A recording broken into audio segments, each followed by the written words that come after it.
Bonjour, dans ce nouveau tutoriel qui consistera aujourd'hui à découvrir les fonctions principales d'Excel abordées dans le tutoriel sur les bases.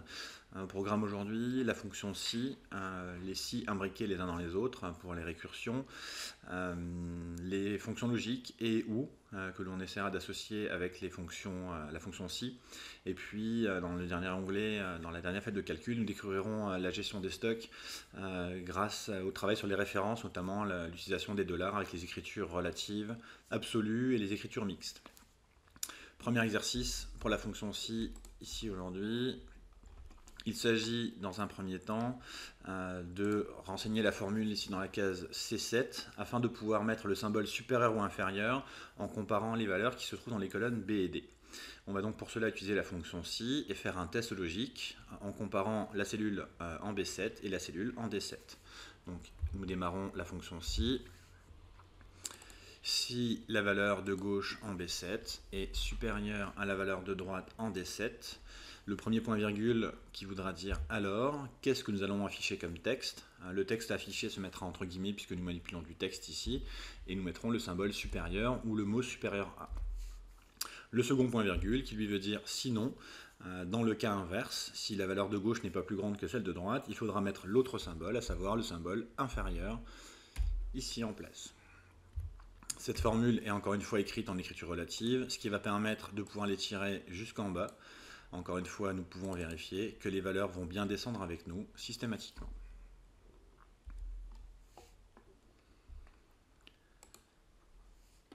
Ici, nous allons découvrir les fonctions logiques et ou. Je vous rappelle que les fonctions et ou sont des fonctions booléennes qui ne savent répondre que deux choses, peu importe ce que l'on mettra à l'intérieur. Les réponses seront soit le mot vrai, soit le mot faux. La fonction et impose que tous les tests soient tous vrais pour répondre vrai. Un test faux impliquerait que la réponse serait faux, alors qu'avec le ou, il suffit d'une seule solution vraie dans les tests pour que la réponse soit vraie. L'objectif ici est de travailler sur des suites afin de pouvoir déterminer, alors dans un premier temps, si elles sont croissantes ou non croissantes. Je vous rappelle qu'une suite pourrait être croissante, décroissante ou autre éventuellement. Pour simplifier l'exercice, dans un premier temps, nous allons nous contenter de travailler sur deux aspects. Soit la suite est croissante, soit elle est non croissante, ce qui pourrait vous dire qu'elle est décroissante ou autre. Une suite est croissante à condition qu'elle vérifie différents critères, à savoir le premier terme ici en B10 doit être plus petit que le deuxième, et le deuxième, 56, doit être plus petit que 125, et le troisième, 125, doit être également plus petit que 238. La suite ne sera croissante que si les trois conditions sont toutes les trois respectées, à savoir le premier terme plus petit que le deuxième plus petit que le troisième, et le troisième plus petit que le quatrième. Nous allons donc logiquement mettre ça en place avec un et, ici, égale et. Le premier terme, ici, doit être plus petit que le second. Point virgule qui veut dire et. Deuxième condition à respecter, le second doit être plus petit que le troisième. Et le troisième, lui, doit être plus petit que le quatrième. Si les trois conditions sont toutes les trois à respecter, alors nous allons avoir une réponse vraie, ce qui est le cas ici. Cette fonction va pouvoir être étirée vers le bas, et nous allons pouvoir constater qu'effectivement, les deux prochaines séries ne sont pas croissantes. Il y a des erreurs systématiquement. Dans le deuxième cas ici, 25 est plus grand que 8, et dans le troisième cas ici, 686 est bien plus grand que 98. Si nous souhaitions améliorer l'affichage, au lieu d'écrire vrai et faux, nous pourrions rajouter la fonction si pour remplacer les mots vrai et faux par croissante ou non croissante, que nous allons pouvoir remplacer plus facilement avec les lettres C comme croissante et NC comme non croissante. Pour faire ça, dans la première formule de départ, nous allons rajouter au départ un si. La condition sera l'élément que nous avons mis en place. Si toute la formule écrite avec le « et » nous renvoie la réponse vraie, alors dans ces cas-là, la suite sera entre guillemets C comme croissante. Sinon, point virgule, la suite sera NC comme non croissante directement. Là encore, l'écriture relative va nous permettre d'étirer la formule jusqu'en bas. Cet exercice, relativement facile à mettre en place avec le « et », peut être également mis en place avec le « ou ». Dans les situations logiques, tous les exercices peuvent être faits systématiquement soit avec un « et », soit avec un « ou ». Dans certains cas, l'un ou l'autre sera plus logique pour vous à mettre en place. Le deuxième demandera une réflexion, une abstraction un peu plus importante. Pour le voir, essayons de faire le même exercice exactement avec un « ou ». Avec un « ou », nous n'allons pas vérifier les trois conditions vraies systématiquement l'une après l'autre. Nous allons chercher si à un des endroits, sur les trois conditions, il n'y a pas au moins une erreur, en sachant qu'une seule erreur avec un « ou » nous apporterait un vrai qui nous dirait « c'est vrai, il y a une erreur ». Ici, avec le « ou », nous allons faire le travail inverse. Une erreur serait de dire que la première case serait plus grande que la seconde. Ou alors que la seconde serait plus grande que la troisième. Ou alors, point virgule, que la troisième serait plus grande que la quatrième. Ici, nous cherchons donc à vérifier s'il n'y a pas au moins une erreur sur les trois tests qui sont effectués. S'il y a au moins une erreur, donc si nous avons un vrai pour une erreur, le vrai imposera que le « ou » nous répondra « c'est vrai ». Mais le vrai ici voudra dire « c'est vrai, il y a une erreur », donc la suite sera non croissante. Ici, il nous répond bien faux. Pourquoi faux? Parce qu'il n'y a aucune erreur. 12 n'est pas plus grand que 56, 56 n'est pas plus grand que 125, et 125 n'est pas plus grand que 238. Donc les trois tests d'erreur nous renvoient tous les trois faux, et avec un « ou », faux ou faux ou faux, nous renvoie bien faux. Ici, la réponse veut dire c'est faux, il n'y a pas d'erreur. Par contre, pour les deux prochains, comme il y a au moins une erreur, la fonction « ou » va bien nous répondre « c'est vrai », mais le vrai ici, encore une fois, veut dire « c'est vrai, il y a au moins une erreur dans les trois tests effectués avec le « ou ». Du coup, ici, lorsque nous allons appliquer la fonction « si » pour l'affichage, devant le « ou » toujours, si toute la fonction « ou » nous renvoie la réponse vraie, point virgule, alors dans ce cas-là, c'est l'inverse de la situation de tout à l'heure. Si le « ou » nous répond vrai, ça veut dire que c'est vrai, il y a une erreur. Notre fonction, cette fois, est d'abord non croissante. Sinon, point virgule, dans l'autre cas, la fonction sera croissante. Si la fonction a été bien écrite sans erreur, nous allons obtenir exactement les mêmes résultats que tout à l'heure, puisque les deux valeurs dans les séries sont exactement les mêmes.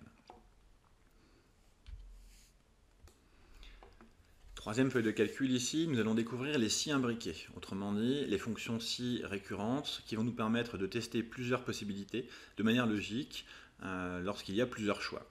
Ici, il s'agit dans un premier temps d'essayer de trouver par rapport à la note de l'étudiant, ici 14, quelle sera sa mention en vous basant sur la grille d'évaluation qui se trouve ici. La première idée serait de commencer avec une fonction si en disant que si la note en B6 est plus petite que 5, alors la mention qui sera attribuée à l'étudiant sera entre guillemets le texte nul. Nous allons mettre la lettre N pour simplifier.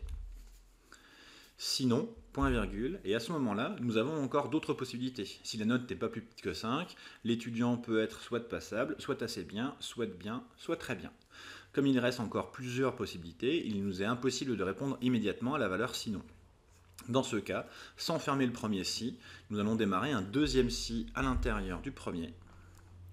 Et nous allons pouvoir continuer notre test en disant que si la note en B6, cette fois, est plus petite que 10, point virgule, alors la mention de l'étudiant sera P comme passable. Point virgule, sinon, et là encore une fois, si l'étudiant n'est ni nul ni passable, il y a encore trois possibilités, et nous devons donc continuer la mise en place des si imbriqués jusqu'à ce qu'il n'y ait plus de choix possible. Donc commençons ainsi de la même manière. Si la note en B6 est plus petite que 12, alors la mention de l'étudiant sera AB comme assez bien. Sinon, il restera encore deux choix. Il faut faire encore ainsi. Si la note en B6 est plus petite que 15, alors la mention de l'étudiant sera bien. Et à ce moment-là, pour le sinon, il n'y a plus besoin de faire de si, puisqu'il n'y a plus d'autre choix. Si l'étudiant n'est ni nul, ni passable, ni assez bien, ni bien, la dernière mention sera forcément la bonne. Il s'agira de la mention très bien. Donc il nous est possible cette fois de répondre directement à la valeur sinon en mettant TB comme très bien. Nous avons ouvert ici 4 si, 1, 2, 3 et 4. Il va donc nous falloir fermer à la fin les 4 parenthèses d'un coup.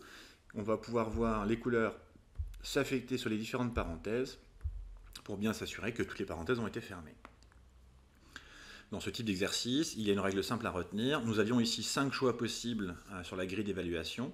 Le nombre de si à mettre en place est 5 moins 1, à savoir 4. D'un point de vue plus général, s'il y avait eu n choix, le nombre de si à mettre en place dans un tel exercice serait n-1 si à ouvrir les uns dans les autres avant de fermer n-1 parenthèse à la fin de l'exercice. Encore une fois, la note de l'étudiant va se déplacer avec nous dans le cadre de la formule, puisque encore une fois, cette formule est écrite de manière relative et permet ici à la note de bouger avec nous et d'étirer la formule jusqu'en bas.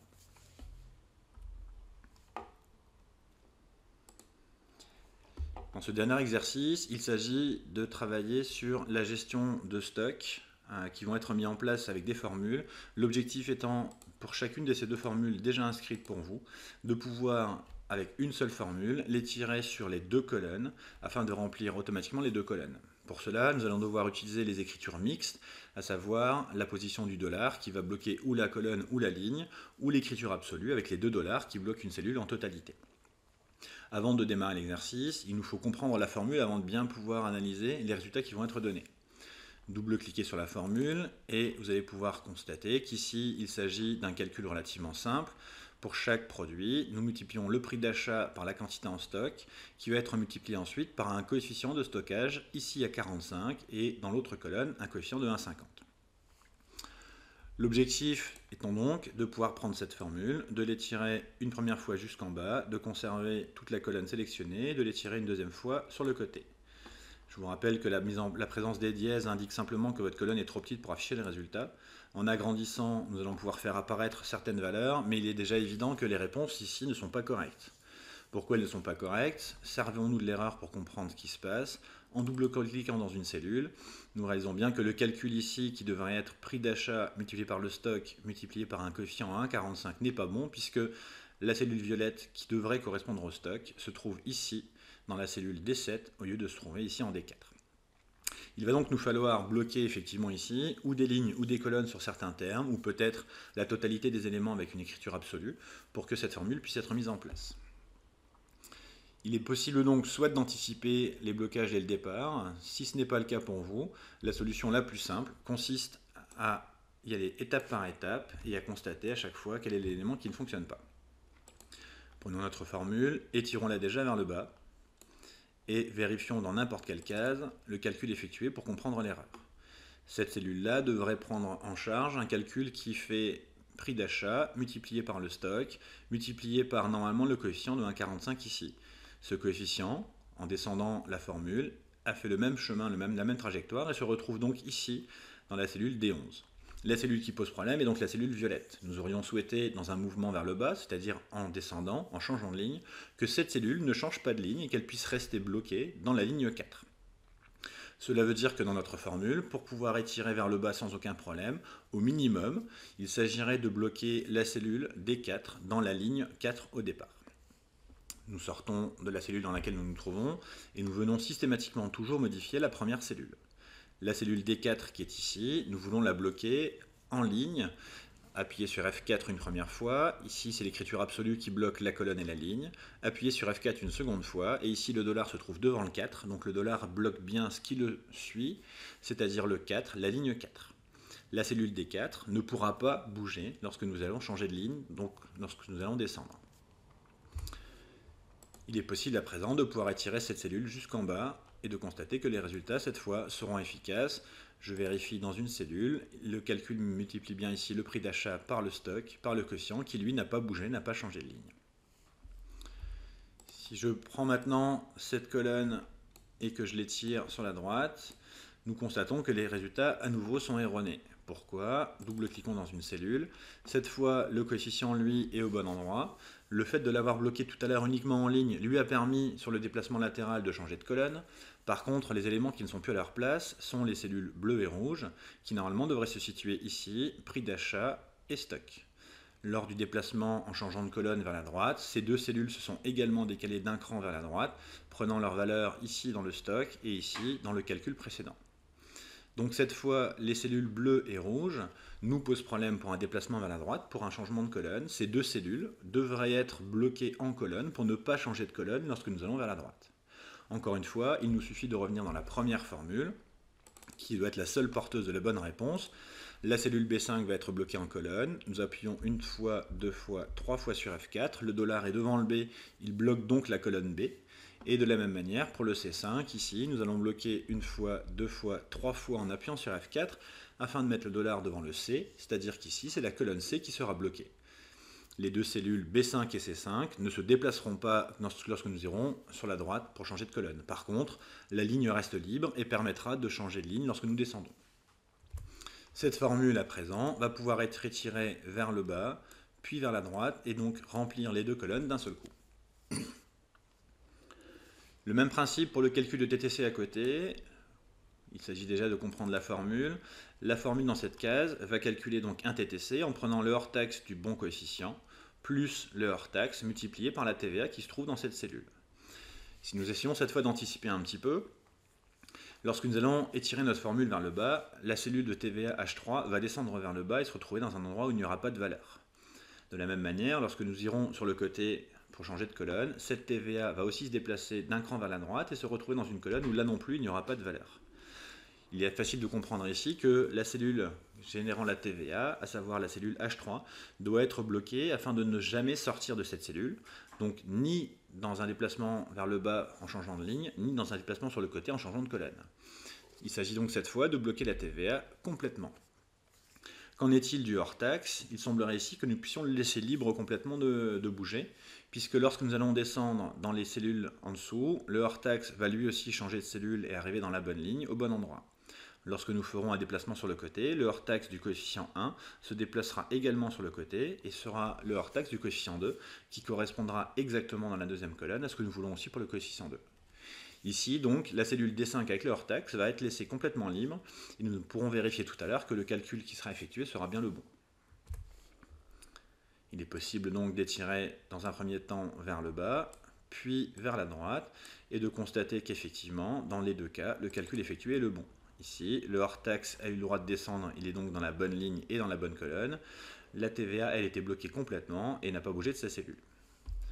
Échappe. De la même manière, dans l'autre colonne, le hors-taxe a eu le droit aussi de se déplacer sur la droite, donc de changer de colonne, ce qui lui a permis d'arriver dans la colonne du coefficient 2, qui correspond à celle que nous voulions.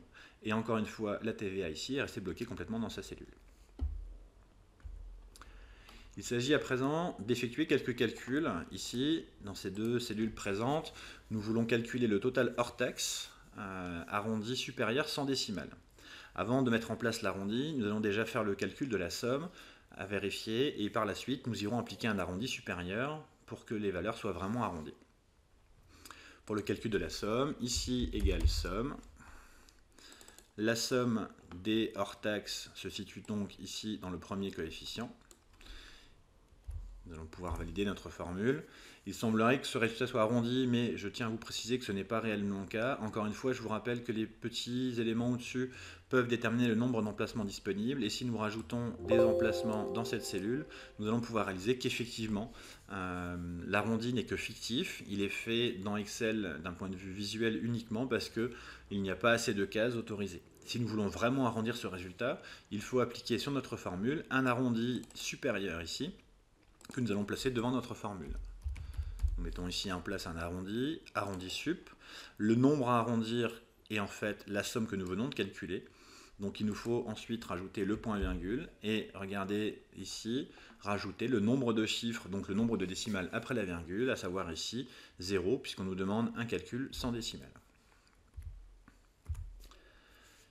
Il est intéressant de voir, pour gagner du temps, que cette formule ici va pouvoir être étirée vers la droite. En effet, lorsque nous allons décaler la formule vers la droite, toutes les valeurs qui ont été sélectionnées dans cette cellule vont se décaler vers la droite également et être impactées sur la deuxième colonne qui correspond au coefficient numéro 2.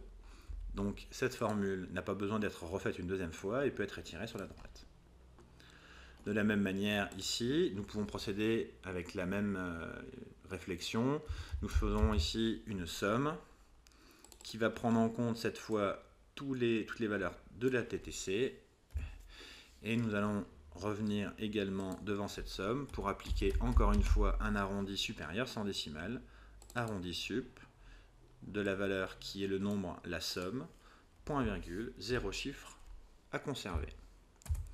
Là aussi, cette valeur va pouvoir être étirée vers la droite, puisqu'encore une fois, les cellules se décaleront automatiquement sur la droite. Comment calculer la TVA? Il y a plusieurs solutions possibles, mais mathématiquement, l'une sera plus intéressante que les autres. Il serait tout à fait possible de lui dire que la TVA ici est égale à la différence entre le TTC en dessous et le hors taxe qui se trouve au-dessus. Seulement, ces deux valeurs ont subi un arrondi supérieur l'une et l'autre, et il nous faudrait peut-être corriger une erreur d'arrondi qui pourrait se cumuler dans le mauvais sens. Une solution plus propre consisterait ici à calculer d'abord sans arrondi la somme de tous les TTC du coefficient 1 moins une autre somme qui prendrait tous les hors taxes. L'avantage de cette solution, c'est que pour l'instant, il n'y a aucun arrondi et qu'il n'y a pas de risque de cumuler les arrondis dans le mauvais sens. Cette différence de somme nous donnera donc le montant de la TVA totale et il nous reste uniquement à arrondir la totalité de ce calcul, encore une fois comme nous l'avons fait précédemment, un arrondi supérieur qui va cette fois s'appliquer à la différence des deux sommes. Le nombre à arrondir est bien la différence des deux sommes. Il nous reste à mettre le point-virgule et le nombre de chiffres après la virgule avant de valider. Encore une fois, cette valeur ici va pouvoir s'étirer vers la droite puisque nous pourrons le constater en double-cliquant. Les deux sommes vont elles aussi se décaler vers la droite, prenant la somme des TTC du coefficient numéro 2 moins la somme des hors taxes du coefficient numéro 2 et le tout sera arrondi directement.